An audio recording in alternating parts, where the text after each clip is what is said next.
What is going on? It's Alex coming back at you with another video, and today we are going to be doing day 2, rounds 2 and 3 of this 3-round 2025 NFL mock draft. If you are new, feel free to like, comment, and subscribe. Below my face is my board. Below that are all the great ways to get involved in the community, but if you want to do that, I made it very easy for you. Click that link tree in the description. It has all of our links to all of our socials, as well as the beautiful sponsor of the show, Olipop, as well as UnderDog Fantasy. UnderDog, you can see it literally going right below my face scrolling right now, but you get a 50% deposit match on your first deposit of $10 or more. And when you just click that link in the link tree, you don't have to do anything else. You just put in your own information. You don't have to worry about my side. But you send me $60 when you do it. So I do appreciate that because it always helps. But let's get right into this. We have already done round 1. Round 1 is already up. This is a predetermined draft order, not by me. So don't get mad at me for the draft order. We will be doing that, but I also want to get out my entire deep dive series before that happens, which should be, based on the date today, should be easily by the first half of August. So we're going to quickly run through this. You guys can read. I'll basically highlight some of the guys who were used as placeholders because that is what it is. But essentially, there's some really key ones in here. We'll have a little discussion here about Malachi Starks at 5. It was a little bit high. I do definitely agree to that. I would have traded back if this had trades. Fun fact, this doesn't have trades to make sure that, because I don't have the draft order set in the way I want to, not really going to manipulate the board is what it is. But essentially, I don't think any quarterback is worth a top 5 pick. I don't have any in my top 32. Let's fact check myself. Yeah, I don't have any quarterbacks in my top 32, so I'm not going to be forcing one in the top 5. I have one here at 9, and that's already a stretch as it is, but that's a big projection with Connor Wegman. But Malachi Starks to me is a superstar. I could have went offensive line, but I don't think guard was worth it. Corner, they've already invested certain capital in that area, and edge rusher, they've already done so as well. So I felt pretty damn comfortable rocking with the next best thing, which is a superstar defensive back. So keep that in mind as well. But we had some interesting ones in here. Looking at the guys who are substituted in. At pick 16, Denver Harris is not the pick. He is a placeholder for Davison Igbinison, superstar corner out of the Ohio State University. So we had a quick run on corners here. PFF just doesn't have him in their system. It's going to be a pretty interesting day because I actually like the majority of these guys in the top 100, and I still might have to have some placeholder values. So we'll talk about that when that time ends up popping up.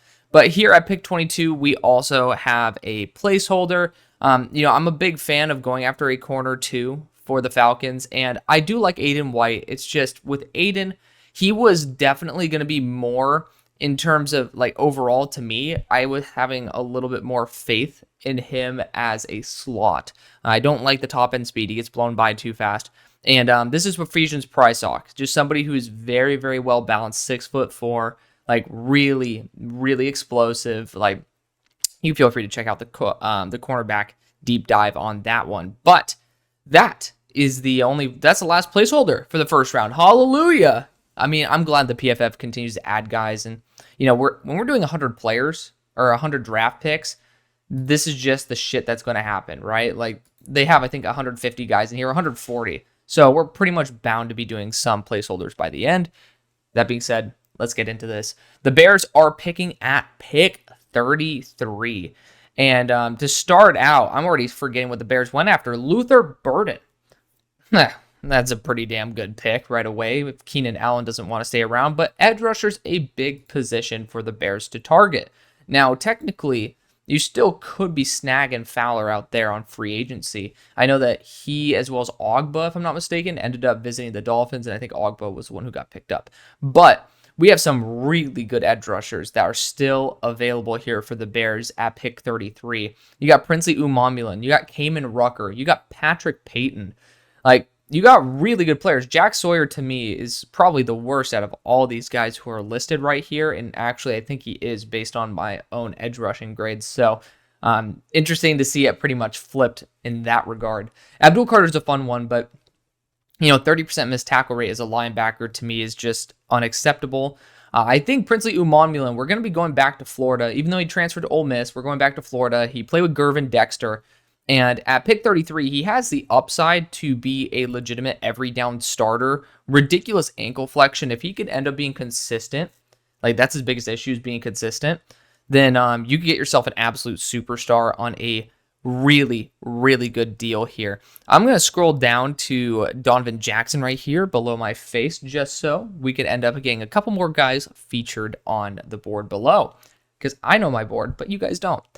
Pick 34 for the New England Patriots. We went after Will Campbell early on, kind of just the easy thing to do. But regardless, with Wallace probably going to be ending up being that right tackle there. Owenu, we'll see what happens wherever he's going to end up full-time. You paid him a really good deal, whether he's going to be a guard or a tackle full-time. TBD on that. But regardless, I do think the Patriots still could be looking for one of their main weapons. I'm just not a huge fan of the options available based on the receiver types, right? I love Deion Burks. I absolutely, where do we end up taking Isaiah Bond at 25 to the Cowboys? Like, I have both of them tied, but both those guys do not fit the role I think the Patriots need. Pop Douglas does pretty much what those two guys would accomplish. So, pretty happy there in terms of New England sitting pretty with their receiving core. Offensive line, we've already addressed it. Quarterback, they're developing. Running back, you could address it here, but at the same time, I just don't really see New England forcing their hand here. The last time they did that was Sony Michel, if I'm not mistaken, like drafting one within the first round or so. And this is pretty much a first round pick. I do think another cornerback, especially a developmental one, would not be a bad idea at all. Tommy Hill's the only one I could see potentially not being drafted in this range. And deep down, it kicks me in the balls to have to start looking for placeholders already. Like, it's just not something I want to do. And, I think I might end up having to do that anyways. I don't think Tommy will be featured. I have a sense that Tommy will not be featured. He's pretty low comparatively. So we're going to let Tommy Hill be the placeholder for my number 9 player in the draft, Azariah Thomas, cornerback in Florida State. It's his first year starting. And if I ended up slipping up earlier, and I apologize about it, if Aiden White is a placeholder for Azariah, this is Ephesians Price Talk. Either way, I love both these corners, and they need to go. They do. So the Patriots, if I'm not mistaken, are getting Azariah Thomas here, who has he's a physical freak, unbelievable movement skills at an above 200-pound frame, and he's so raw, but it's in all the best ways, and him paired up with Christian Gonzalez. Like, we're talking about these amazing corner duos that we're creating here. Azariah Thomas, Christian Gonzalez. We're talking about Snead paired up there with Ben Morrison. We're talking about Pat Surtain, Will Johnson. I mean, we could give plenty of shout-outs. I mean, hell, even if you are a believer in Juju Brents, Brenton Burke, Porter and Hunter, right? Like, there's some really good Tyson Campbell and Davison Igbinison. Like, you have really good corner duos that we're creating in this draft, and that's awesome to me. But speaking of Pat Surtain as well as Will Johnson, we have the Denver Broncos. And the Broncos, you can go a plethora of routes. I don't think edge rusher is a bad idea here with Kamen Rucker. Kamen Rucker's a really, really consistent edge rusher here, and especially Baron Browning coming up for a contract. I know we got Nick Benito in there, but if I'm not mistaken, both edge rushers currently are scheduled for a new contract. And it's an easy way to save some money and get some really good value here at the beginning of the second. So I definitely have Rucker as one of the guys who are certainly on my list. I do think offensive tackle is a very underrated position to address. Now, I'm not the biggest Arante Ursary guy because I haven't fully studied his ass, but I do have some faith in him. That being said, there's a lot of tackles that I've already taken off the board. That kind of sucks. I do love the fact that you get paid Quinn Meinerz. That's huge to me.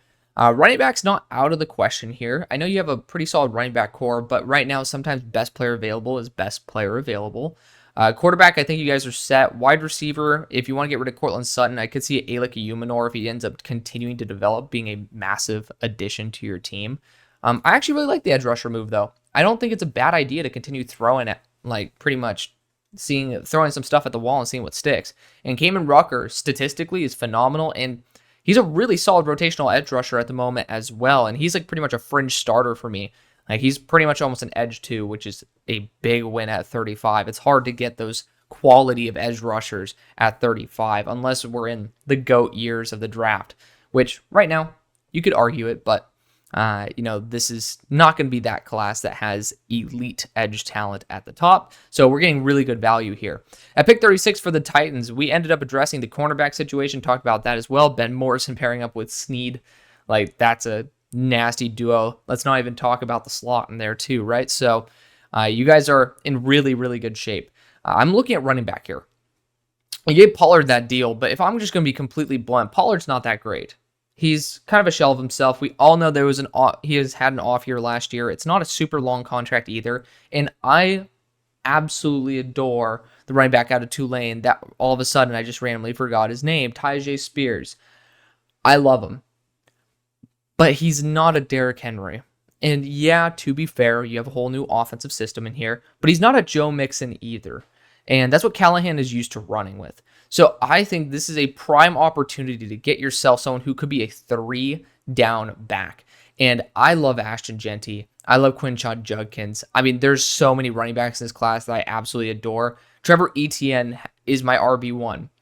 I'm not going to take him over these style of backs because I don't think they complement Tyjae Spears well enough. And I don't want to put Tyjae as pretty much an outdated back. Like, I think he has a role that needs to be carved, and I just don't know if Tony Pollard should be the guy who we're focusing on in the future. I love Quinshon Judkins. I do think Ashton Jeanty, if he doesn't have the fumble issues, is RB1 in the class, though. So we're going to be optimistic and say Ashton Jeanty, who has that bowling ball mentality, who has that contact balance, who has that elite vision. Like, that's the guy you want in your squad. He's a complete running back that just needs to not fumble the ball. And, he had 5 last year. That's not good. But at the same time, it hasn't been a very long track record of fumbles. Like, last year might be an anomaly, and I'm kind of betting on that. At pick 37 for the Giants, they've done a pretty good job patching up their running back core. You've got Tyrone Tracy in there. Obviously, Singletary's in there. Forgetting if you got Moss as well. I know that there's some Buffalo guys that you guys brought into the equation, but I digress. You got Ollie Gordon here. You got Quinshon Judkins. In the first round, we ended up going after a safety. I already know it's going to ruffle some feathers, but you're looking at the quarterbacks that are still available here. I honestly feel fine taking a shot on somebody down the board. And people, I know you're going to get mad. I already know. I could hear it right now. You might be saying, Alex, you missed on a quarterback early. Wait, we need to get one. And to a certain degree, I agree. But you got Daniel Jones at 6 overall. What happened? He didn't live up to what the 6 overall pick was. So why would I force another quarterback pick for you that doesn't fit up with the value of pick 37? And for me, there's one guy who could, and he's going to be my QB1. Where's he at? Jalen Daniels here at spot 34. Like, that is somebody I could see working. I really love Dylan Gabriel as well. I gave him the -5 nerf. I know that I had my boy Chris saying that's a little bit too harsh for the sub 6 foot quarterbacks, but at the same time, Jalen Daniels boosted a little bit above since he is actually 6 foot. That could be the move, but I really do want to emphasize what we could be getting out of a superstar running back here. I will be electing to go after quarterback, and because I will not be drafting DJ Uiagalelei at all in this, I will be using him as a placeholder for Kansas quarterback Jalen Daniels. He's somebody who's really, really accurate on the move, good mobility skills. He has those fluctuations or that versatility in terms of different throw styles. He's actually able to layer it over linebackers and such. And if he weren't, I mean, he's been starting since he's 17, which is crazy. But if he did not have the injury issue last year, I think that's somebody who I would be putting as a top 5 pick. That would probably be who I selected for you in Jalen Daniels at pick number 5. But because of that, I'm leaving him here at the beginning of the second, which I think is perfectly fine to take some swings. So again, this is a placeholder for Jalen Daniels. Pick 38 for the Washington Commanders. I could see this being Quinshon Judkins here, or Ollie Gordon. Like, I do think this team needs to start targeting an actual running back. I like Brian Robinson. He's not bad. But there's a difference between a true RB1, like Quinshon Judkins, and then Brian Robinson, who I think is a really, really good complementary back. And I just don't really see much else there. But I also love Ollie Gordon. I also think Trevor Etienne could work in that RBBC very, very well. Now, we already got offensive line, and I think that's huge. We also do need to address corner. So it's running back and corner for me right now. And what has better value? Technically running back, but I am looking at guys like, oh, I can't go Kobe Bryant. Can you imagine freaking Forbes and Kobe Bryant, two guys who are like 170 and sub 170 being in the same backfield? That'd be nuts. But I am trying to look and see, do we have any corners that are still available? And we've kind of exhausted the top options at corner.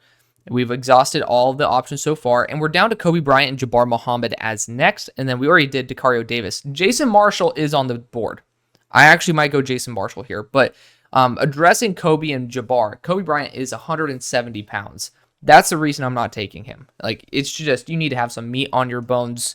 You need to have some guys with meat on their bones. It's okay to have one Emmanuel Forbes or one Kobe Bryant, but the moment you really start developing a whole entire corner core out of sticks, probably not going to end up being the best outcome for your team. Jabbar Muhammad is like 5'10", most likely going to be a slot. Not going to do that. I mean, he's awesome, but I'm not going to do that with Mikey now in the slot.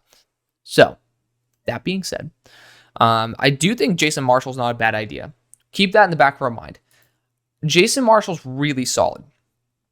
I'm actually starting to really heavily lean towards Jason Marshall, and that's what I'm going to do. It's another placeholder.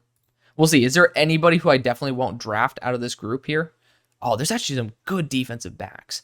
Andrew Makuba might not be drafted in the top 100 picks. Lathan Ransom's been dealing with some injuries. I didn't mention that properly in my safety breakdown, but definitely something that I should have mentioned. Are there any corners here that I'm not going to take? Damn! PFF, man. Like, do your shit better. Like, straight up. Rod Moore's really solid. Like, all these players are really solid. I don't think I'm going to draft Hunter Wohler, so he's going to be my placeholder. It's going to ruffle some feathers when people read this and are like, oh, you drafted a safety this high? I did not. It is my number 32 overall player, Jason Marshall Jr. out of Florida. Just under a starting quality corner just because he has some pretty big losses on his tape. But overall, he is phenomenal. Pick 39 for the Arizona Cardinals. Oh, no, you should have went defensive interior earlier. Look at all this freaking talent, man. Like, come on.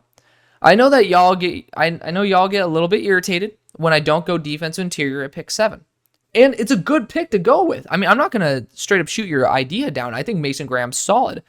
I do think that, Dayon Walker, not a bad idea. Kenneth Grant, not a bad idea. But we're talking about a 73.5 overall player who is going to be a really good contributor versus someone who's in, what is he, 77.5? Like, pretty sure he's up there. Where's he at for me? Emory Jones, 77.25. Like, we're talking about almost over about a 4-point difference here. And you might say that's not a big deal, but if you look at the offensive linemen that are still available, if you're not going to go after a pure guard like Donovan Jackson, which honestly, in retrospect, that sounds pretty fucking baller to be able to get the defensive tier and then get Donovan Jackson to pair up back with Paris Johnson, but don't say anything. It's a really good idea. I'm going to steal it for the next one.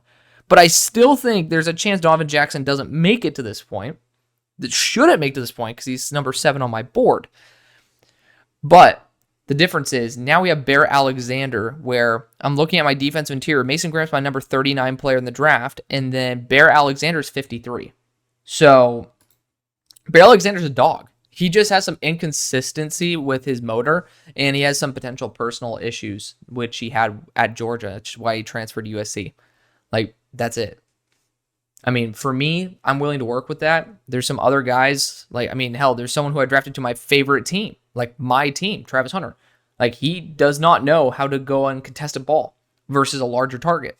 And I don't know if it's because he doesn't want to or because he doesn't know how to, but he's a good receiver. So I think he knows how to, so he doesn't want to.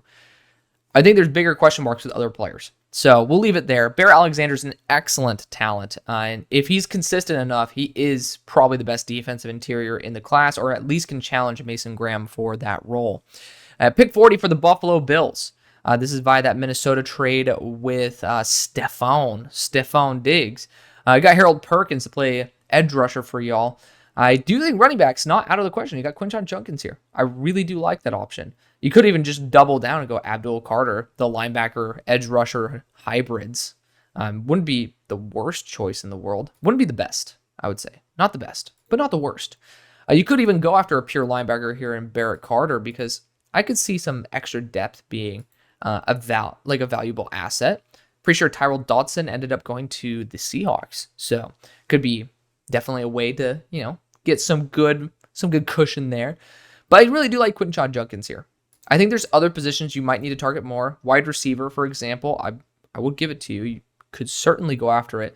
And if Alec Umanor could become a little bit more balanced in terms of what he can do, rather than being more of like that big guy who's good contested catch, good after the, like, I don't know if he's actually that good after the catch. He's good after the catch because he's big and he's fast and he can burn. I mean, to be fair, that kind of is the role that you are looking for on the Bills. So we'll go Alec Umanor here. I'm going to project that he boosts up to this range, because how many guys are, I mean, we saw somebody go, 25 spots before this, that this dude absolutely toasted and ate for dinner when they played against Colorado in Travis Hunter. So Alec definitely can feast on the corners who just can't hold up to him. And, having somebody that definitely can carry momentum on their own back, it is a pretty big asset to have. The Vegas Raiders are on the board. They drafted Connor Wegman in round number 1. I do see them potentially needing some. I mean, their team is good. I gave them too much shit, if I'm going to be blunt. I gave them way too much. And it's a good group of guys. Their offensive interior is pretty damn rock solid. Their tackle crew, I could still see him going after a tackle. Like a Johnny Cornelius, some people think he could be a guard. He's just not very mobile.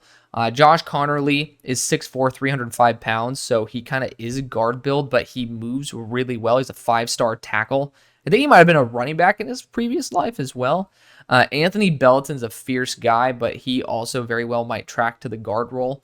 Like, it's a tough spot. It's a tough spot to be in, for sure. I could see running back here, but you're going to be having to go after Ollie Gordon, and that's not a bad thing at all. Like, I'm not trying to shit on that idea, but I really do like Zeus White. So, it's not something that I would be overly excited about you guys pretty much admitting, is that you kind of need to have an RBBC. But at the same time, this is really good value for Ollie, right? Like, this is really good value. Don't reach on another position. Ollie Gordon's a great complementary back. And some people think he's the best running back in the class. I'm going to redo his evaluation, because there's certain players, when my evaluation is very different than the consensus, there's a certain point where I feel comfortable essentially saying I'm going to go back and I'm going to challenge my own views. And like, basically, even though I just graded the guy, I'm going to scrap it and then regrade, and maybe I'll see something different. And sometimes I do. Most of the time I do, because I've already watched it and now I get to watch it a little bit more intricately. And to me, honestly, sometimes I like a player even worse. That happened recently, RIP, but you guys will end up seeing that in the receiver video, the receiver deep dive that should be coming out in the next 2 weeks. I'm going to get upwards of 40 guys on that list, so bear with me. That's going to be a 2-hour video. I digress. The Seattle Seahawks are here at pick 42. We have already gone after Tetairoa McMillan. And speaking of a guy who ended up boosting his overall grade, he is still very, very, very role specific. Don't get me wrong, but I ended up developing role specific grades, and Tetairoa McMillan is arguably a starter in a couple of those roles. And I think he needs to work a little bit more on his route running, but it's not like he is absolutely useless, because he is probably the best hands I've seen since Michael Pittman Jr. So that is something that is worth bringing up, especially when DK Metcalf is closing in on the end of his deal. But regardless, I still want to have like a fire sale where I just get rid of Quinton Junkins here, and that's not going to happen.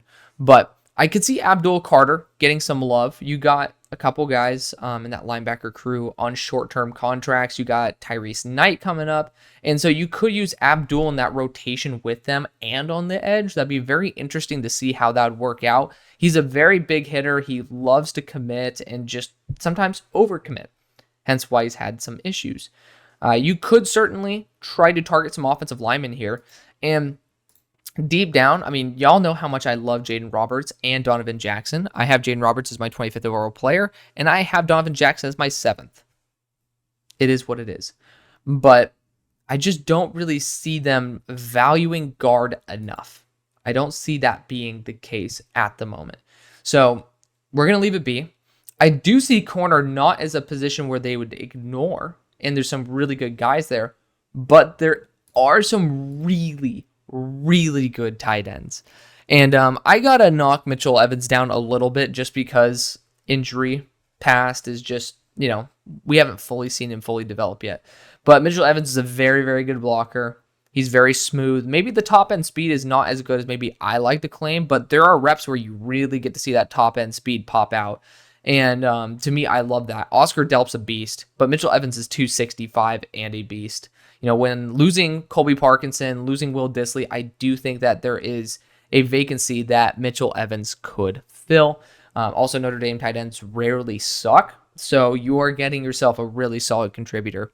New Orleans Saints at pick number 43. So round number 1 went Blake Miller. Love that tackle duo that we just created there. Right tackle Blake Miller, left tackle Tali Fawaga. Could see them actually looking, if they want to get rid of Alvin Kamara, going after, Quinshon Judkins here, again, because BPA, and then you can pair him up with Kendre Miller very well. I do like that. However, I do think edge rusher needs to be another position where you still need to look at. I mean, the amount of shit you've thrown at, the defensive line for it not to stick is honestly extraordinary.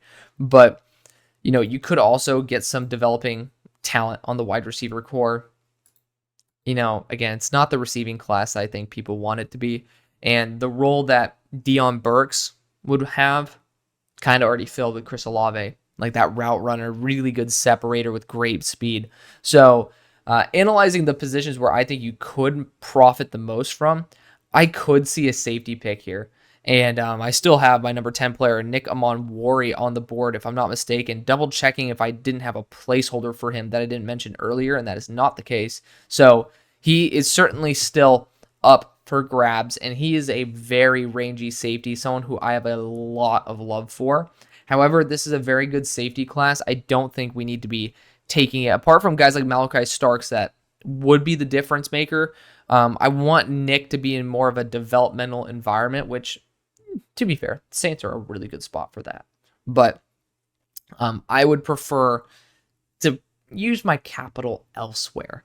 And I do like Abdul Carter, because if he fails as an edge rusher, you could try to retrain him as a linebacker. And he does have great size, and he is young, and he is willing to do a lot of roles and wear a lot of hats. And he's good in zone coverage. So if you want to use him all around, it's a great opportunity. And you got Cam Jordan there. That's just a great mentor for Abdul Carter to have. At this point, I'm pretty sure 99.9% that you guys only have a 1-year deal on Chase Young. So, there's a vacancy. There is. And I think Abdul Carter could certainly fill it very well. At pick 44 for the Tampa Bay Buccaneers. You guys have done a good job retooling your roster. A lot of y'all are happy Canales is gone. I'm not, but, that's just me. I do think you are in the market potentially for someone like Quinshon Judkins. You did draft, why am I forgetting his name? Oregon running back from last year, who tested out very poorly, but I did love him to death. I don't know why I'm forgetting his name, but drafted him in the 4th round. Certainly some form of commitment there, but Quinshon Judkins is too good to pass on. Like, he is phenomenal. And I think that after going after an edge rusher in the 1st, which I already know we did because I remember my whole spiel on it, I think getting an identity on the offense is key, or at least a younger identity on the offense is key. And Quinshon Judkins is an absolute freak show. He's just not very fast top end speed wise, but he's just so smart. He picks the right hole at the right time. I remember when I watched him, it was one of those players where I would say, oh, you should cut here. And he was doing it while I was basically saying, oh, I want you really badly to cut there. Did it like 9.5 times out of 10. Like 19 out of 20 times, he made the exact move I wanted him to. One of the best running backs I've seen in terms of vision, which is awesome. So that's going to be a massive help there for Baker. It's going to be a massive help in general. The offensive line is really built to be able to handle running back like Quinshon as well, because of the fact that they move well, and I think the gaps that they'll open are just going to be even easier for a one-cut back like Quinshon to take advantage of. At pick 45 for the Colts, so We went after a defensive back in Denzel Burke. And at this point, you could start looking at that safety core because Nick Cross right now is scheduled to be a starting safety. We also have one other safety, Blackman, on a 1-year deal. So I do think there is a role to be filled. I love Keon Saab, or it might be Saab, but I'm going to call him Saab because RIP to the Saab car company in the US. I'm pretty sure they still produce abroad, but good car company. I digress. Really, really good athlete. I, however, will be using a placeholder to finally get Nick Amonwori, freak show out of South Carolina, 230 pounds, and the most athletic safety I've ever seen, going here at pick 45. He most likely will be going before this because of that fact right there, but still phenomenal. I doubt Lathan Ransom's going to go in this range because in the top 100 because of his injuries, but I honestly doubt that Andrew Makuba would go before Lathan Ransom because Makuba's more of a slot guy, and there's a lot of really good slots in this class. Makuba's not a bad player, but at all. I like Makuba, but in the top 100, out of all these defensive backs remaining, he's the one who I'd probably draft the last because I'm going to put some realism in for Xavier Watts. So Andrew Makuba is going to be the placeholder for Nick Amonwori, my number 10 player in the class. So we finally got through all of them. My next best guy is Sebastian Castro. Speaking of a team that doesn't need a slot corner at the moment, I mean, they could go after one, but we already drafted a corner in Travis Hunter, is the Pittsburgh Steelers. Could go after a weapon here. Now, this is a team that could go after Deion Burks. The only issue with Deion Burks is the dude has I think above 15%, it might be 16 or 17% drop rate. Granted, his quarterback at Purdue, not necessarily the best of all time, but you have a big factor when there's a 15% drop rate. So you get this guy on the jugs. I think he's a first-round receiver. He's my number 20 player in the class. So I am going to be drafting Deion Burks out of Oklahoma here. You might say it's a little bit small in terms of him as well as Roman Wilson. And to be fair, sure. But Deion Burks plays on the outside. I just would prefer him on a roster that has a slot-capable role. And at 46, we're over double where I have him on board. And the Steelers can always use more and more weapons. He is awesome, though. I mean, the only guy who I really saw shut down Deion Burks, I didn't see Cooper DeJean shut down Deion Burks. I saw Will Johnson. That's pretty much it.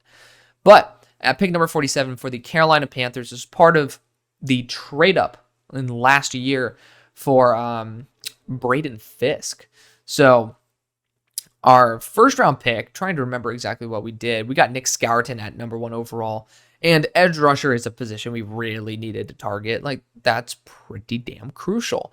So, big fan of that one. I do think corner's not out of the question here. Jabbar Muhammad would be a good addition. It would be. And if you guys did not invest so much money into your interior offensive line, I would have went after one for you. But I also think tight end is not a bad choice. You did end up selecting in the 4th round a very solid tight end. I'm not going to take that away from you. You do have some youth on roster, and that's okay. Jatavian Sanders is not a bad tight end, but Jatavian Sanders is very one-dimensional as a receiver, and he's also really hot and cold. I think Oscar Delp could be phenomenal. And if you are there at 1, there has to be some key issues. Pass rush, one of them. We've already addressed that. Corners, probably another. How many more corners are we going to draft? We're going to draft corner 10 at this point. While we could get Oscar Delp, who is not too far off of where we have Kobe Bryant and Jabbar Muhammad. If I'm not mistaken, Delp is at 45. So he's pretty damn close. I think we need to go after Delp. He's young. He's energetic. He's going to be the leader of that Georgia tight end crew. People think the world of him, and so do I.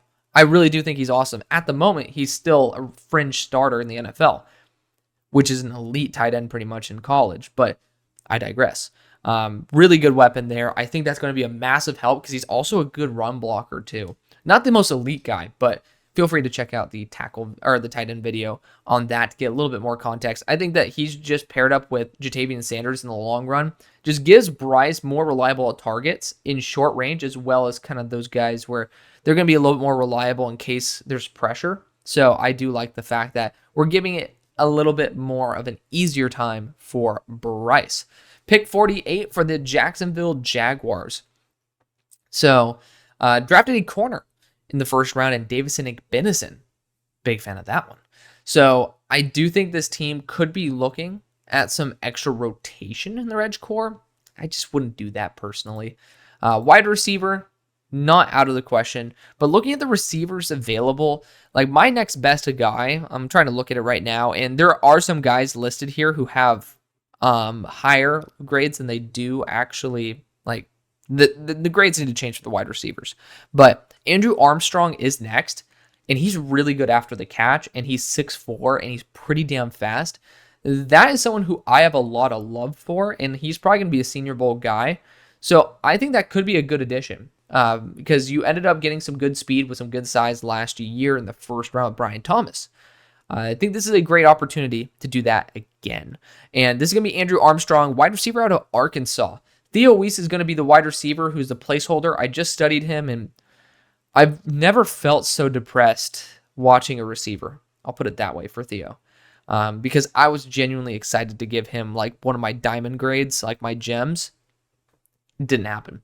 So Andrew Armstrong, wide receiver out of Arkansas, the selection here at 48, addressing the skill positions on both sides of the ball. Pick number 49 for the Cleveland Browns. First round, we ended up going after a quarterback. We did it. And went Carson Beck, just kind of getting a guy who is rock solid. You don't have to really worry about him too much. I do think this team might be getting close to the time to address running back.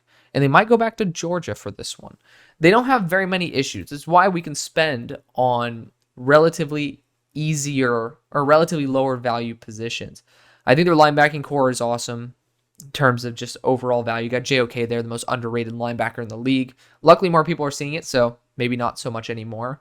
But a solid edge crew could always continue to boost it, but they continue to find veterans that will take massive pay cuts. To be fair, Patrick Payton is somebody who I dream to have on the Browns.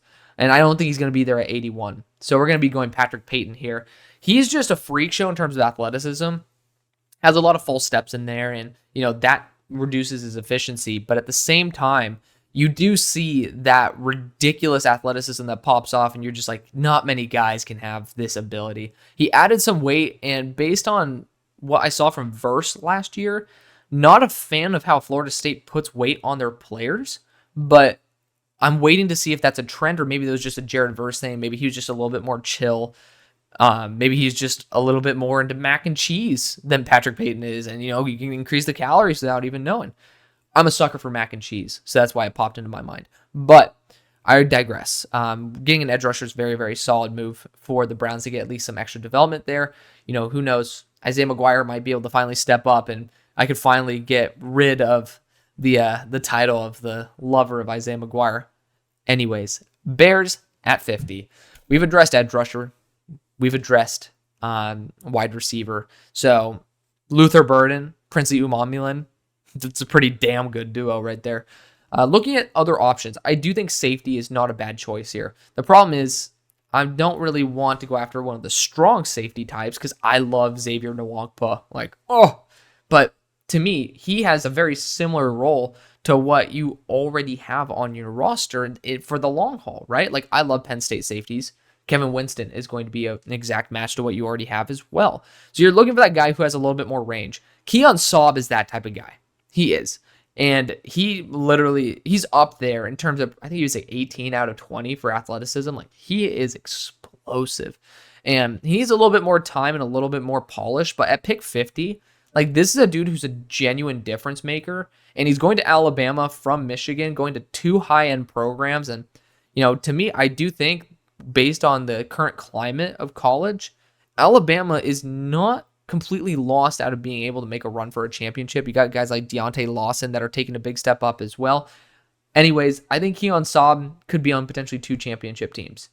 And that's pretty awesome. And I think he would be a pretty big reason for keeping the vertical game at bay. So Keon Saab is going to be my guy there. Could go interior offensive line, but at the same time, Keon Saab's just a badass. At pick 51 for the Chargers, still looking at receiving weapons here. I love the fact you got Ladd McConkey there, hoping Quentin Johnson improves. But, Oh, man, Tez Johnson just would have to be in the slot. I love Tez. He's my next best receiver, and it sucks. It sucks. It really does. I could see corner, though. Corner's a good position. Tight end's a good position. Man, tight end is a good position. We drafted defensive interior earlier on as well with Dayon Walker. We decided to do that over Kenneth Grant, which, to be fair, the only Michigan guy, if I'm not mistaken, that Harbaugh drafted in the first 2 days, because I know they ended up getting Cornelius on day 3. I'm forgetting if they got anybody else there, was Junior Colson, and that was a pretty big need. So tight end, actually, not a bad position to target. And you got some very good players here. I actually love Jake Brenningstool. He's going to be a little bit more of a receiver type at 230, but he blocks well. Like, that's a surprise. He blocks well at 230, and he has elite receiving potential. So I'm very surprised why more people don't like him.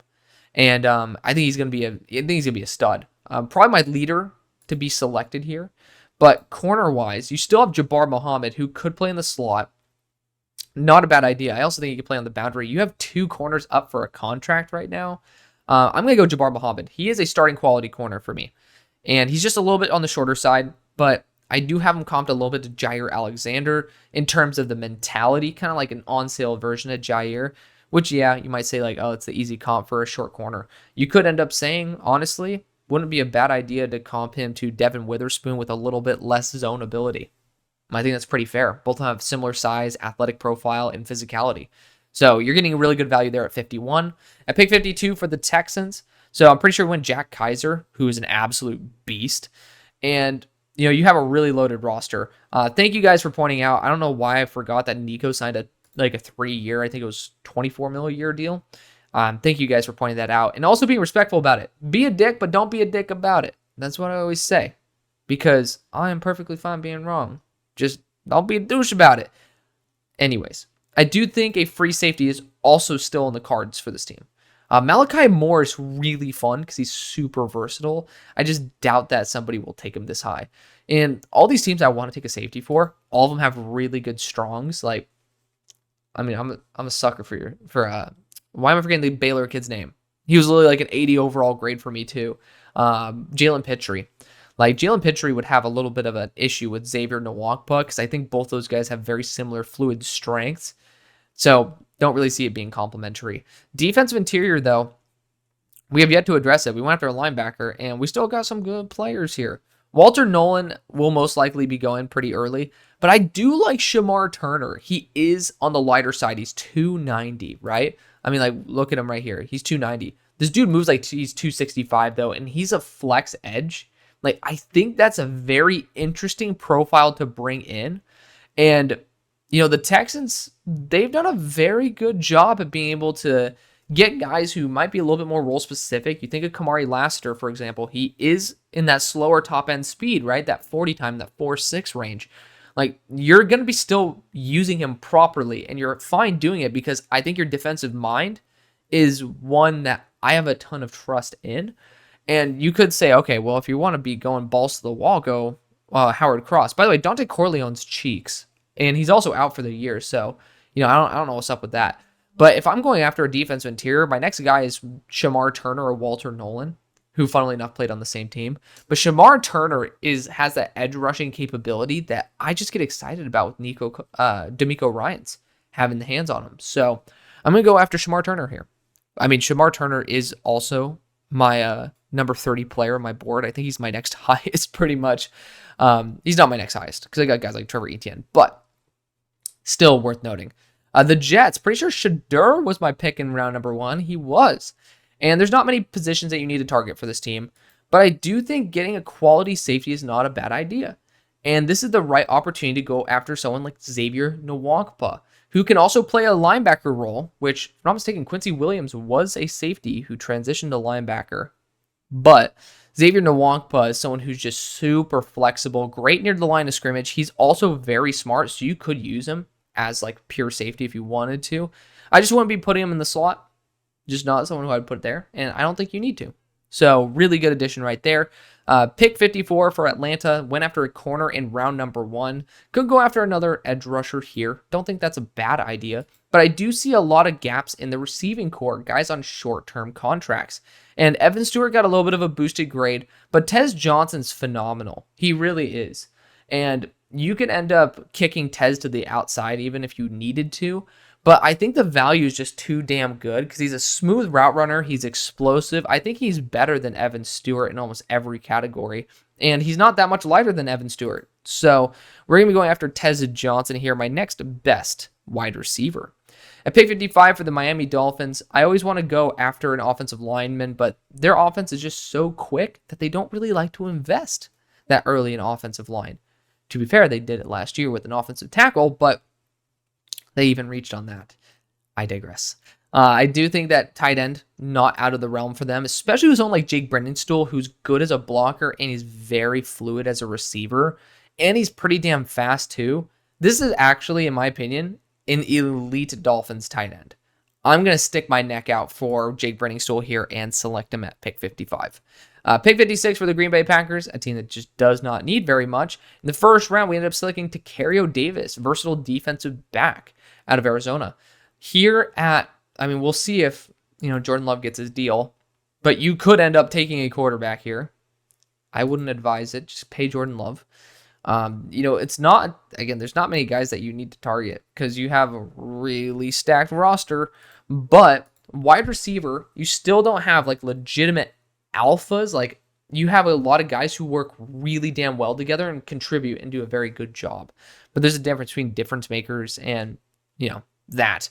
But looking at my next best, looking at my next best receiver, where are we at? Like Luther Burden boosted up, by the way. He's my he boosted up big time. Emeka did not. Spoiler alert.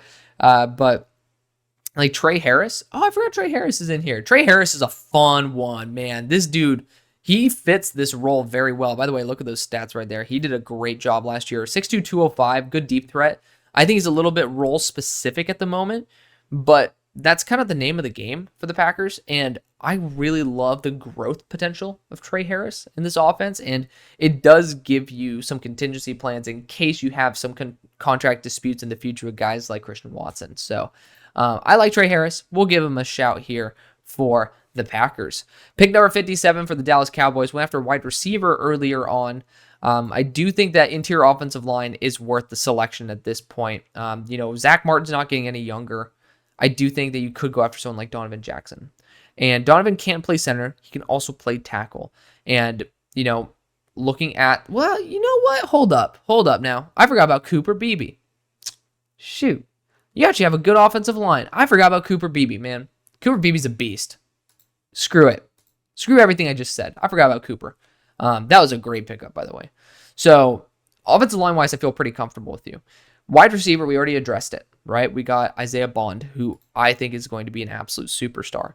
Tight end, not addressing it this early. You could look at quarterback. Just pay Dak, man. At this point, you're not getting much better. Or you can tank for a year, but that's that's up to you, man. That's up to you. I do think linebacker is still in the question, but you did draft one in the third round, Maurice Lufau. I'm not there with Maurice. And edge rusher, you drafted my boy Marshawn Nealand. I love that. There's not many positions you guys need except for running back. Like, need. And running back, kind of need it. And Trevor Etienne just does not complement the way I would want. And you know who does? Jonah Coleman. This guy's like a freaking bowling ball. I think he's 5'10", 230 or something like that. It might be 210. He's 5'9", 225. So pretty similar proportion. This dude's a baller. Straight up. Great contact balance. He can run through pretty much anybody. Good vision. Good explosiveness. A little bit capped as an athlete, but this is someone who I have a ton of love for. Where's he at on my board? He's 42. So there you go. Keep that in mind. Pick 58 for the Eagles. So round number 1 went after a tight end in Colston Loveland, which, again, based on the money, I do think that's going to be a route that the Eagles are looking to go. I also think edge rusher. You got Jalen Hunt developing, but you still could definitely capitalize from being able to go after another edge rusher. And look at my next best available. We've already taken all of those guys. Abdul Carter already taken. It's JT Tumalau, and that fits perfectly. I don't know why people absolutely detest JT anymore. And technically, I have him almost double as low as PFF does, but I digress. I think this is a great move for him. Like, you have, like, Sweat, who's going to be gone. Like, you're pretty much down to Huff, who's undersized, Jalix Hunt, who's developing, and then Nolan, who's undersized. Like, you still need a relatively solid enforcer there, and JT is not bad. He's just developed slower than what people like, and people get butthurt, and that's okay. But at 58, that's a damn good steal. Pick number 59 for the Detroit Lions. Round number 1, forgetting what we did here. We got Mikael Williams. And guess what? We're going after offensive line here. I was going to grab a guard there in Tyler Booker. We're going after Donovan Jackson, my number 7 player overall in the class. Theoretically, it makes more sense if I flipped him. But Donovan Jackson's a left guard who's hyper versatile, great athlete, and he potentially could be a tackle. I'm going to stick on that for quite a while now. He has great length. He looks like he's 34+ inch arms, and he's an elite athlete. I do think he could play left tackle if he needs to. But great versatility. One of those players who I have just unbelievable faith in. At pick number 60 for the Bengals, round number 1, we went after Emeka Egbuka. That's a solid receiver to bring in, especially with T. Higgins and his contract situation. Running back wise, though, this is where I could see a Trevor Etienne, but you got Chase Brown there, who kind of has a similar role. He really does. He has that home run hitting role. So I'm actually going to address interior offensive line here with someone who I think can be a tackle. And I don't think he can slip any further. It's Jaden Roberts, guard out of Alabama. This dude, he's the biggest weightlifter. Everybody in the Alabama locker room says that this is the dude who lifts the most. Probably will be a top 15 pick if he develops properly, but it's just tough to have guards slated in at certain spots. This dude could probably, I think he could squat over 700. Not mistaken, I think that's the figure that I heard thrown out. This dude's an absolute freak. And to me, I think he has the highest potential of any guard in the class. But I just have a little bit more faith in Donovan Jackson and a little bit more faith right now in Booker. But I mean, both those guys are phenomenal. All these guys are phenomenal guards, and it's an absolute steal in this draft. Like, really good top of the guard class. At pick 61 for the Bills, we're gonna need to fly through this a little bit faster, a little bit. We have addressed wide receiver. We have also addressed edge rusher / linebacker. I'm going to go after defensive backs. I think safety is still plentiful at this point. And Rod Moore to me is awesome. I think that Kevin Winston Jr. is going to bring that mauler mentality, that big hit mentality that is going to be a big win there when you line him up next to Cole Bishop. That's going to be a killer duo. And I think Cole Bishop is flexible in terms of being a free or a strong. Like, I like his skill set for that. And I think Kevin, honestly, relatively flexible as well. So you're going to get two guys who are young and excited to make contact. And in Buffalo, that's a big win. Pick 62 for the Baltimore Ravens. They went guard in round 1.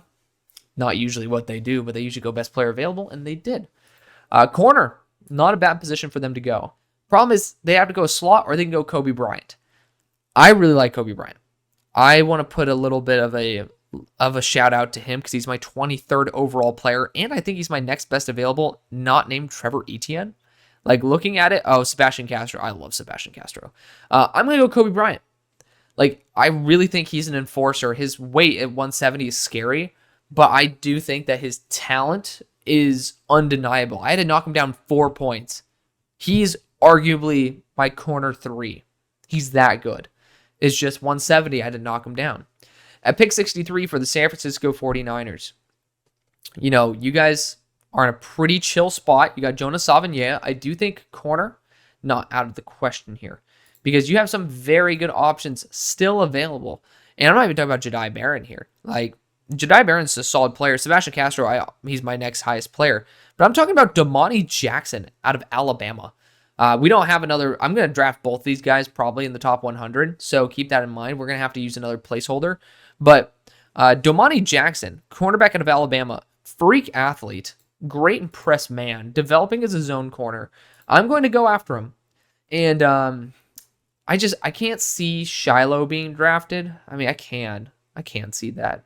I don't want to see that, but I really like Shiloh Sanders. He's 25. That's why I'm saying it can't. This is how desperate I'm getting to this point. We're using a tight end as a placeholder for a corner, so screw you, PFF. But Caden Price scoring is going to be the placeholder Even though I think tight end's a good position to target, we'll target one maybe later. For Damani Jackson, cornerback out of Alabama, my number 40 player overall. At pick 64 for the Kansas City Chiefs, this is a great opportunity to draft interior offensive line. You have two of your best interior offensive linemen up for a contract. One of them most likely is going to go. Granted, you have Hunter Norzod there, which is fine, but I don't think Hunter is ready. And I liked Hunter Norzod a lot. I really like Tate Ratledge, and he's a consistent guard that you're never going to have to worry about, ever. This is the definition of plug and play. Like, you know exactly who you're getting. There's no ifs, ands, or buts about it. This is the guy that you can rely on. Granted, you could go tight end again, but not again. But you haven't taken one in this draft. You could go after a tight end, but I really like Tate Ratledge, and his high floor reminds me of Trey Smith. So I'm going to go after Tate Ratledge here. Feel free to, again, you could always say that my picks are absolute ass. That's understandable. Just don't be a dick about it. Like, I'd rather make a mistake once, so just holla. But pick 65, the Carolina Panthers are going to draft a quarterback. They're going to say, you know what? We need to put some fire underneath our quarterback's ass. If he's here, like if we're drafting again with the number 1 overall pick, we need to go after somebody. And I'm going to project that Cam Ward is that quarterback that could get up there in terms of that value. Really do like what he brings to the table. It's just not a very good quarterback class. I like Dylan Gabriel, but he's sub 6 foot. At least Cam Ward, he's like around that 6'2" mark. Yeah, great frame. So at least you're going to be having that mobility aspect. With the high level play, he just has a lot of head scratchers, and trying to limit those head scratching plays. I have a lot of faith in him, but I also am a realist. Pick number 66 for the New England Patriots. We drafted a star corner in Wanye Thomas's cousin or brother in Azariah Thomas, as well as Will Campbell. So, good group of guys. Edge rusher is the next position, no doubt. Matt Judon ended up talking about on Twitter how he's probably not going to be there after this year. I'm going to go with Tyler Barron. He's my next best, and he's also somebody that, he's shown a little bit of issue in terms of his allegiance. He ended up flip-flopping from, Ole Miss to Louisville, now to Miami. But the talent is undeniable. He's a freakish athlete who even played some defense interior at 265. So I do love that flexibility, and the talent, again, undeniable. Pick 67 for the Denver Broncos. So gone after our star cornerback, and did we go after an offensive lineman? We went after edge rusher and Kamen Rucker. I like that. I like that a lot. I have yet to fully study Arante Arce, but I do think this is a good opportunity to take a shot on him. So you guys can end up taking a quick peek. He's really, really well built. Obviously, he's a left tackle as well. Garrett Bowles ended up complaining about losing. I don't think he's going to be super happy if you guys are in the top 3 again. So I think that it's key to test this out. The fact is he ended up not doing too shabby over the past couple years. If you look at the amount of snaps versus the, especially the pass block snaps, versus the amount of pressures he allowed, honestly, I'm fine with that. So we're going to test that out. Again, he's going to be part of the tackle deep dive, which is going to be after receiver. So that's next, after this next one. So very excited for that. But Arante Urzuri, or Ariante Urzuri, I think that's how you actually pronounce it, going to be a good asset. And I'm excited to see what happens there. Josh Simmons is a pretty good suggestion. I don't really think he actually has put full pen to paper yet. Pick number 68. This is the Snead pick sent for Snead over the offseason, which a lot of people think was an absolute steal, including myself. But this is where we can get a really solid tight end. We got Tate Ratledge. We have defensive interior Tyleek Williams. And now we could be getting Luke Lachey. We could get Tyler Warren. I know that we already have a tight end in Josh Wiley. It's not Josh Wiley. I know it's Wiley. I'm forgetting his name. It's not Josh. Josh is on the Titans. Speaking of the Titans. That sucks because he absolutely whooped SMU's ass last year. I digress. I think Tyler Warren might be the dark horse here. His high-end flashes are phenomenal, just not consistent enough. This dude could be arguably a top 3 tight end in the class if he ends up being his early game self on every down. I think he could be that. And he ended off last year phenomenally versus Ole Miss. So we're going to be taking Tyler Warren here. So Wiley and Warren, the W's. They're going to be taking W's with these two guys at tight end succeeding Travis Kelce, who, I mean, he's already mentioned how he's already kind of getting old. He's kind of getting hurt. So I do think this, at this point of his career, wouldn't be a bad idea. Pick number 69, nice, for the New York Giants. We have addressed quarterback. We have addressed defensive back. Now we could address offensive line. We could. You got guys here who are really consistent. Like, we're talking about Johnny Cornelius here. But, I mean, it's not good enough. And I haven't even watched Brandon Crenshaw Dixon. I mean, like, if you look at those stats, not bad, right? I mean, you're talking about 10 pressures on 343 snaps. That's not that bad. And he's played right tackle as well. But I'm not going to force that yet. Like, that's someone who I'll take down the line. I like Josh Connerly a lot, but left tackle, not in the immediate future, I would say. Running back is still available. And you got Trevor Etienne here, and I kind of miss the big hit ability on this team. So we're going to be going Trevor Etienne. I think that's the right move. That's the right move. We were looking at running back earlier, too. I'm just glad I ended up going after Jalen Daniels, quarterback out of Kansas. But at pick number 70 for the Washington Commanders, Trevor Etienne, I think we went Ollie Gordon. Or actually, no, we didn't. Oh, I forgot. Did we go after Price Hawk? I'm tripping. What corner did we go after? Oh, we went after Jason Marshall. Oh, I do like that. Getting a nice physical corner there. But the Commanders, they do need to look still at offensive line. And there's still some very good ones on the board. If I were to go back to my own board, Sebastian Castro is still available. Armand Membu, he's a right tackle from Missouri. He's a kick-ass. He's going to be a kick-ass guard. I really like him. He's 6'4" as well, or 6'3", so he's built to be it. Jonah Monheim, he's been a left tackle who just transitioned to center. Really good player. You could actually go after a running back here.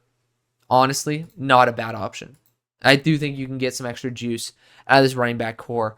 And I do like Nick Singleton, but Katron Allen is far superior. And I'd probably draft a lot of these other running backs before I would go to Singleton.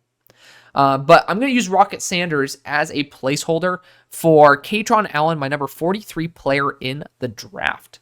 He's a phenomenal player. I do love him a lot. At pick 71, the Cardinals are going to get some PTSD here. I'm going to the linebackers, and I'm going after Barrett Carter. He's a great athlete. It's a very mediocre linebacker class with a lot of guys who kind of are available down the line. We've got defensive interior with Bear Alexander. We've gone after offensive line with Emery. And now is a great time to go after Barrett Carter. I don't see many other positions with that same level of value. And Barrett Carter is a really solid linebacker. He's an actually solid linebacker. So do not get your PTSD all riled up. He's a really good player. Jaguars at pick 72 via Minnesota. I think Josh Connerly could be the option here. Hyper athletic tackle who might have to go to guard, but I think he'll end up putting on some weight. Former 5-star. And I just have a lot of love for his movement skills, and I think he needs to polish up a bit more. And we've addressed receiver and corner. I think this is a great way to get even more energy into that offensive line and into that offense in general.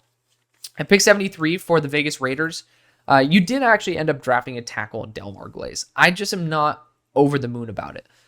You've gone after quarterback, gone after running back as well. Those are good value positions. Those are really good value positions. I don't know if I could pass on Sebastian Castro anymore. I know you got Hobbs there, but Hobbs also has some flexibility. Castro also has some flexibility, if I'm going to be honest. Like, he's a badass. He's my top 13 overall player in the draft. I think he's my, number 13? Is he? Yeah, he's my number 13 player in the draft. I don't even care. He's a great player. He's deserving of that pick. At pick 74 for the Seahawks, we have gone after an edge rusher / linebacker hybrid, right? And Abdul. Oh, we went after Mitchell Evans. I remember we were debating Abdul. We've got Mitchell Evans. We got 2 receiving weapons and Tetero McMillan. That's very exciting. So let's go and focus on the defense here. Let's not keep fooling around. You got Landon Jackson here, who is very freaky. I do like his upside, but I will say Danny Stutzman. Not a bad choice. I really do like Danny Stutzman. Smale Munden's going to be more of that coverage guy. Juwan Dumas Johnson is going to be more of that coverage guy.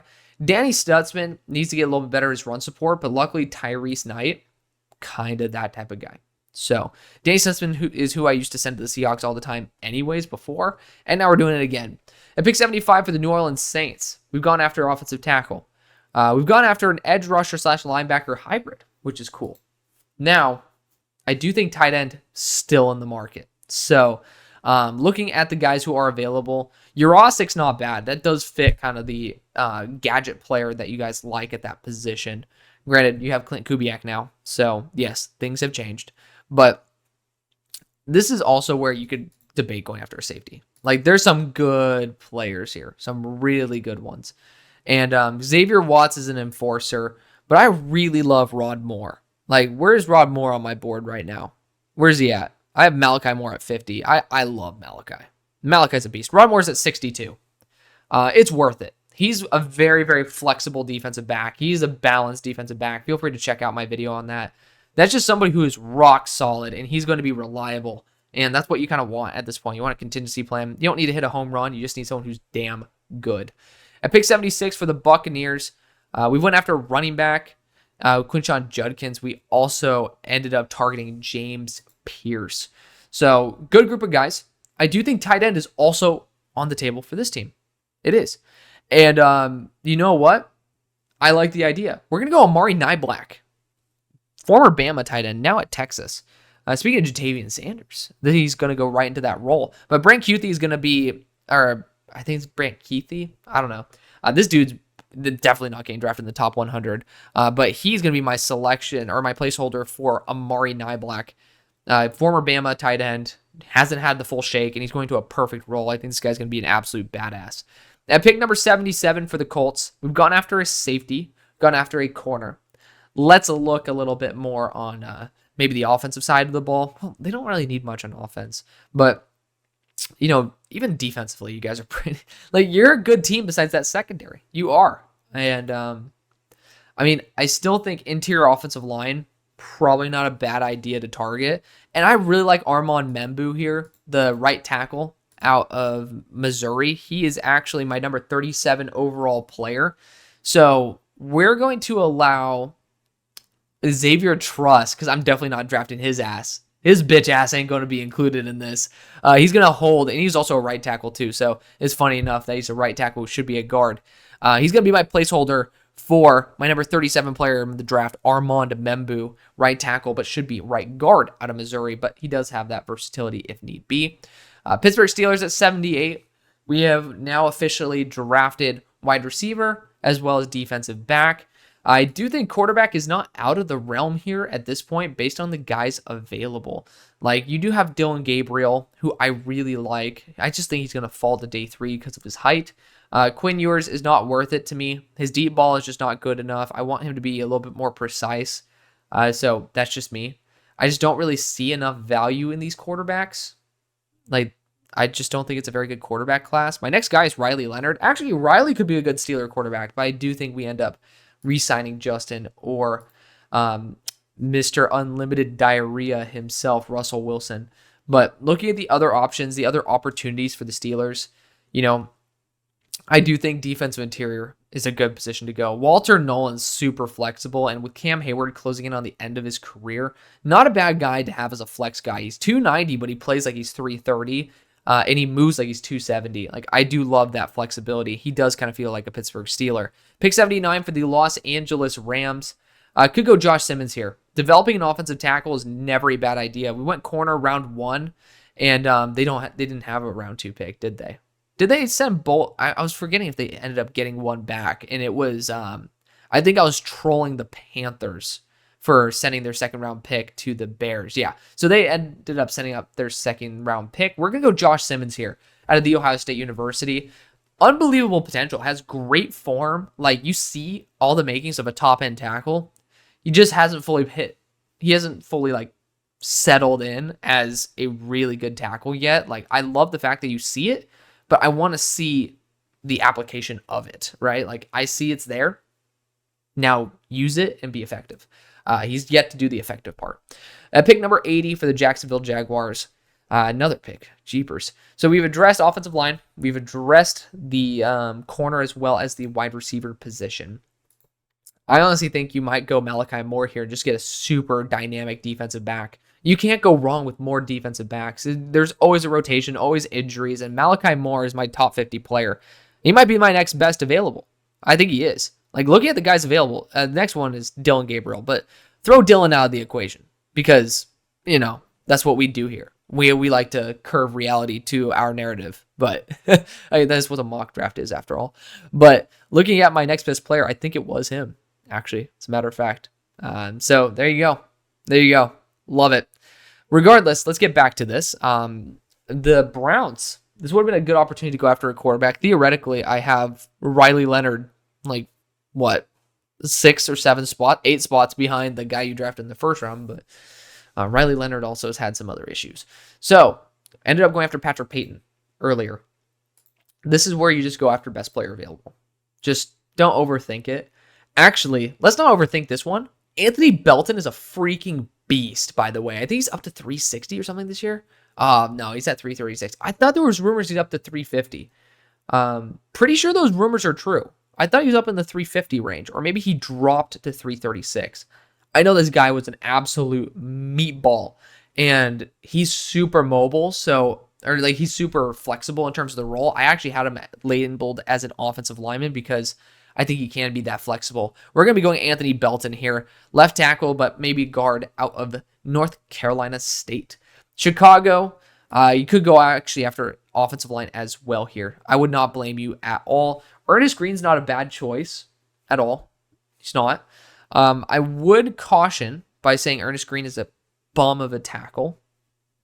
Hate to say it, but DJ Campbell is my next guard available. And I really like DJ Campbell. He's a left guard, and I think he could end up working, but I do think tackle is the more important position to draft. That being said, we could address some other positions as well. Quarterback is one of them. JK, you guys know I'm playing. I don't have enough energy to play, but defensive interior is not a bad position to look at with guys like Alfred Collins here. Howard Cross is a fun one, but it's at the point where this is where the reinforcements are being depleted. They are. We already went after our safety, right? We ended up going at pick 50, if I'm not mistaken, with Keon Saab. We went after our edge rusher already with Prince Umami. We went after our receiver.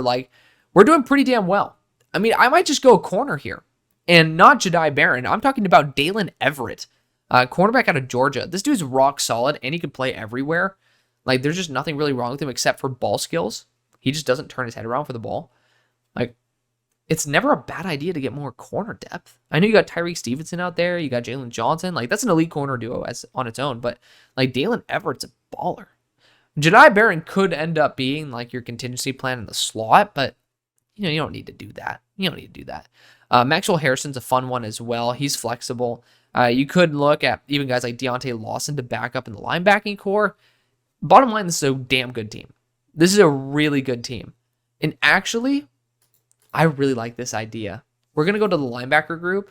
We're going to go Colin Oliver. He's 230 pounds, but he's an elite edge rusher, and he just flies. I want to see how the Bears use this guy as a chess piece. You have guys a little bit more physically formidable in Princey Umamulan. I want to see how you use Colin Oliver to be someone who can play in the slot as a kind of like that rover role. You can play him on the line of scrimmage. You can even play him as an actual linebacker, which you don't really need to. But I love the chess piece that you have now. And I think Eberflus could really have fun with that. At pick 83, you got the Chargers, went defensive interior, went tight end as well. Actually, we didn't. We went Jabbar Muhammad. Ooh, tight end still available. And, Jalen Conyers. That's a fun one. Amari Niblack would have been my favorite selection, but we don't have that ability anymore. That's not a bad idea. I really like that. I really do. You still could go after a linebacker. It's not fully sold yet. Safety-wise, you still could certainly go after someone like Xavier Watts here, but kind of overlapping with what you already have. Wide receiver-wise, yeah, it's kind of limited at the moment, isn't it? Definitely not going Jack Sawyer. We ain't doing that.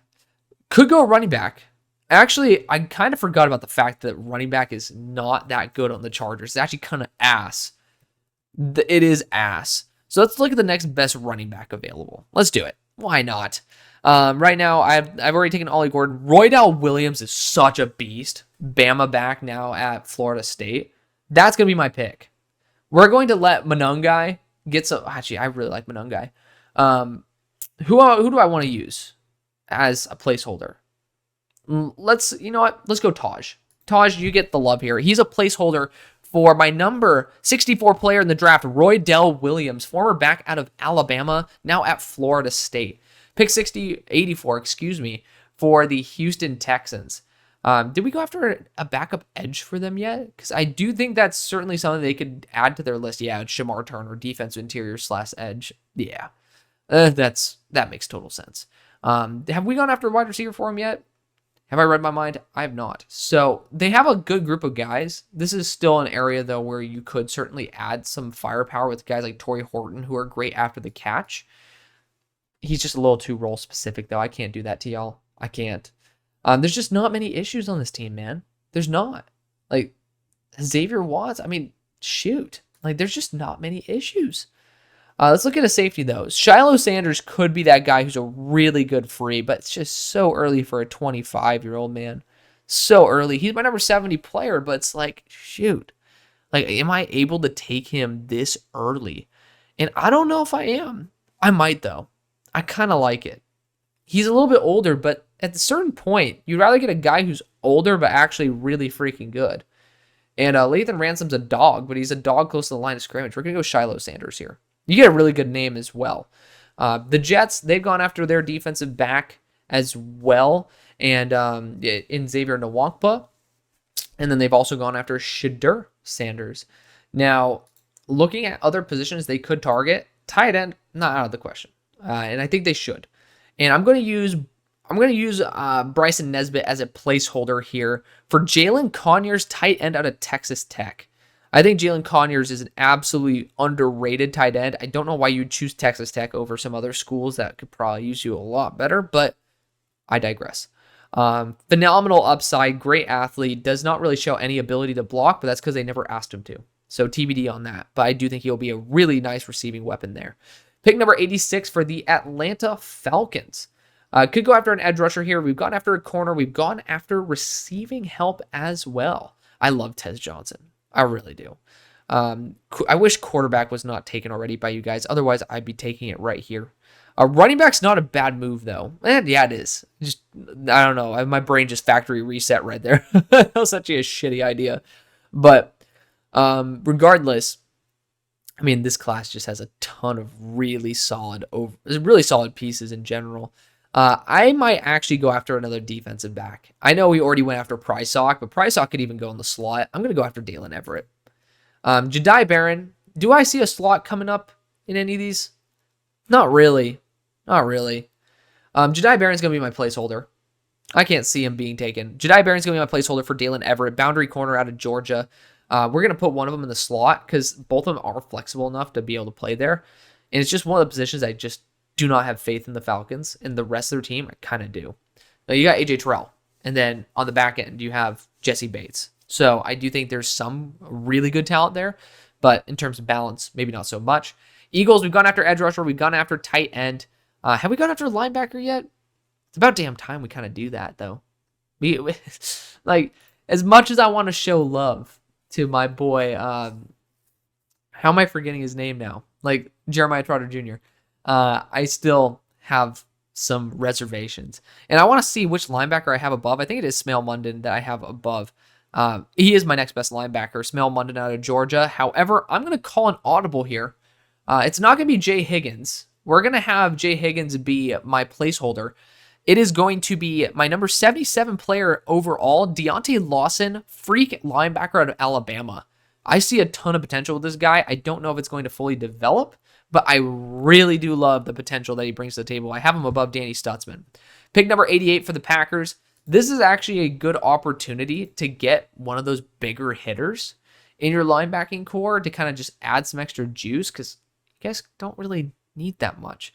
Jayshon Barham's that type of guy that I think does bring that energy. He's been a starter since his true freshman season there at Maryland, and he's going to a program that really can maximize his overall ability. So I think that this is going to be a guy who's just going to bring good, solid value.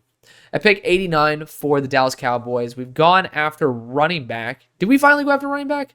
We did. Jonah Coleman. We've also gone after receiver and Isaiah Bond. This is where you take a shot on a quarterback. This is it. This is the spot. And whether you want to go Dylan Gabriel, Drew Alar, Quinn Ewers. Quinn Ewers makes sense because you have Bond now. And this is a good spot for Quinn Ewers. He just has a shit deep ball. And he has to get in a rhythm, which is not an NFL trait. But this is a good opportunity for him. You got to test it out. For the Eagles, I might even be going a quarterback here as well with Jalen Milroe. The problem is quarterbacks fall. You see it. If quarterbacks don't go early, quarterbacks fall. That's just the name of the game, man. It just is. So, regardless, for the Eagles, we've gone after our linebacker and Deontay Lawson. We've gone after our edge rushing help. We've gone after our tight end help. I do think receiver is not a bad idea here. With someone like Torrey Horton, not a bad idea, but we already have some good weapons that are kind of growing and festering there, so I think that's okay. Defensive interior-wise, though, Milton Williams coming up on a contract extension. You might actually love being able to replace him with another gap penetrator who's undersized in Howard Cross. So until Milton gets his contract, I think Howard Cross is a good addition. Pick 91 for the Lions. This is where we could see another quarterback. Hendon Hooker has not shown me enough to stop me from... By the way, where the hell is Jalen Milroe in this? Am I right? Where on earth is this guy? I have him low. Where is he? Bottom line, we're going to be using Graham Mertz as a placeholder for Jalen Milroe. The value's too good. You might as well have a competition there. So there you go. Keep it as is. The Bengals at pick 92. Have we gone running back yet? My memory is failing me at this point. We got Jaden Roberts, and we also got a Mecca, didn't we? Oh, that's a killer duo. Let's get a running back. And there's some good ones still on the board, no doubt. Amari and Hampton probably at this point should be taken, but Trey Henderson. Oh, Trey Henderson's the home run hitter, though. I do like Amari and Hampton at this point. The value, it makes sense. I'm just not an Amari and Hampton guy. I know people will get offended by that every time, and I'm sorry if you feel that way, but Amari and Hampton's the dog. Let's go for it. Pick 93 for the Bills. Another team that could use someone like Amari and Hampton, but we might actually double dip at edge rusher and get a larger sized player like Ashton Gillette or Galote. I don't know how to say it. Landon Jackson's a baller. He moves really well for 280. But I like a pocket pusher like Ashton Galote, who could end up playing on that defensive interior as well. Freakish build, no doubt. Pick 94 for the Ravens. Could actually get someone who's really good after the catch in Juice Wells and Antoine Wells. Their running back core is always full of just really solid players. Could get some extra defensive back help here as well. I don't think that's a bad idea. But looking at the options that are best available, this team doesn't need much. They never do. Offensive line's probably where it's at. We've already addressed that pretty nicely with Tyler Booker. So could get a tackle here, though. Johnny could back up Roger Rosengarten. Not a bad idea to get a good, checks and balances system. And you know what? Brandon Crenshaw Dixon, I'm going to trust Trevor Sikkema here. He's played left and right tackle. I'm going to get somebody to be a true swing. And it's good value, especially with Stanley not being reliably healthy. 95, probably would have loved Brandon Crenshaw Dixon here. Because even though I want to replace the right tackle spot, which we already did with Jonas Savania, who cares? The left tackle spot, it's not going to be secure forever, but kind of put the nail in the coffin on that one, if I should say so myself. But continuing on, the Niners need to go after a tight end. Terrence Ferguson is getting a ton of love, a ton of it. And the Niners could go after a tight end, but that tight end before was a placeholder, so keep that in mind. We're going to go Terrence Ferguson here as the actual tight end pick there for the San Francisco 49ers. At pick number 96 for the Chiefs, could go after a bigger, bulkier edge rusher here in Landon Jackson. Hopefully he could be as good as that. Landon Jackson would be nice. You got a tight end already. You've already gotten defensive interior, and you've gotten guard. Landon Jackson's good value here at the end of the third. 280 plus pounds. Great mover. Actually, he's not former Bama. Is he former Bama? I know that Drew Sanders was former Bama. I'm pretty sure Landon's only been to Arkansas. But he is still a very, very talented player. Well worth that selection. Vikings, I would debate getting Travion Henderson here. You know, you ended up getting Aaron Jones on a nice short contract. Trey Henderson's the home run hitter. I actually really like the value that you can get for him right here. Dolphins, you guys aren't going to like this, but I could end up getting a backup quarterback here. At the end of the day, it doesn't matter. We got a tight end. In the first round, we ended up getting a defensive interior as well, Kenneth Grant. So I think that running back, why did I just go to running back? I'm tripping balls. It's too long of an episode, Alex. Hour and 22 minutes of straight recording. It's actually more than that because I'm going to be piecing this together. But safety, Xavier Watts, Lathan Ransom, both ballers. Second safety is pretty freaking nice. But I do think actually you could try to address that quarterback position with a free swing on a guy here. And Dylan Gabriel's not a bad idea. It's another lefty quarterback, if I'm not mistaken, as well. But, you know, certainly somebody who I think deserves a little bit of a shout out here. But actually, I'll actually give some love. I'll give some love to somebody who I have far higher, and it's Riley Leonard. Clay Klubnik is going to be the placeholder, but I'm going to go Riley Leonard here out of Notre Dame. Really solid quarterback. Reliable, and I think that's kind of all you really need for this team. The Rams, I do think they could also be on the prowl for a quarterback, and this is a really good spot to start taking guys. Brady Cook has some quarterback potential flashes to him, and I do like that, but Nuss Bus, solid player nonetheless. I am looking at quarterbacks here, though, and Noah Fafita, honestly, at this point, you could just try to take Dylan Gabriel. It's the back end of this third. But Drew Allar, he's come a long way with his throwing mechanics. I don't know if Sean McVay could pass up the opportunity of a player like that. And at 101, the San Francisco 49ers, they might be really intrigued with Jack Sawyer here. Juice Wells, not a bad idea either with you know, Debo not being the youngest player on planet Earth. I actually love that. Juice Wells being a understudy there to Debo Samuel. There you go. That's it. It's the draft. Holy shit. Thank you so much for watching. Showing the love that you always do. Oops. Screw yourself, buddy. But thank you for watching. Love y'all. See you on the far side. Peace.